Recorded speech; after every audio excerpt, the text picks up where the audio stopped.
क्या आपने दुनिया के बड़े-बड़े विश्वविद्यालयों के बारे में सुना है? लेकिन आज हम बात करेंगे एक ऐसी विश्वविद्यालय की जो प्राचीन भारत की गौरवशाली शिक्षा का प्रतीक रही है और दुनिया की सबसे बड़ी और सबसे पुरानी आवासीय विश्वविद्यालयों में से एक है, जो बौद्ध धर्म के अध्ययन का प्रमुख केंद्र रही है। वो है नालंदा विश्वविद्यालय।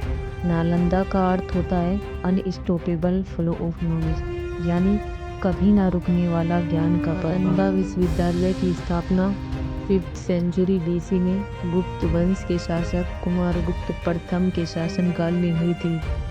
गुप्त काल को भारतीय इतिहास का गोल्डन पीरियड कहा जाता है और नालंदा उसी युग की बौद्धिक उपलब्धियों का सर्वोत्तम उदाहरण है।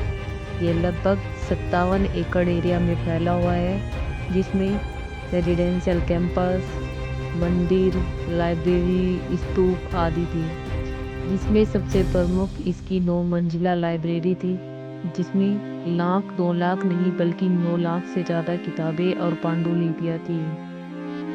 यहाँ गणित, मेडिकल, लॉजिक, लिटरेचर और एस्ट्रोनॉमी जैसे विषयों का अध्ययन कराया जाता था।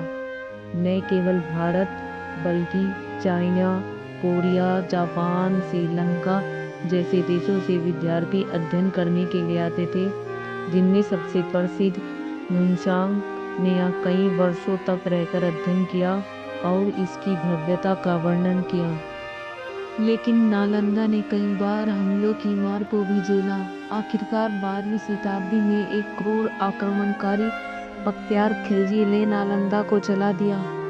इसकी विशालता का अनुमान इसी बात से लगाया जा सकता है कि इसमें लगी आग कई महीनों तक चलती रही और ज्ञान का वो खजाना जो वर्षों से संभाल कर रखा हुआ था, कहीं धुएं में खो गया। Nalanda Francis UNESCO world heritage site का हिस्सा है। नालंदा सिर्फ एक विश्वविद्यालय नहीं था, बल्कि यह प्राचीन भारत की बौद्धिक चेतना, वैज्ञानिक सोच और वैश्विक शिक्षा प्रणाली का प्रतीक था।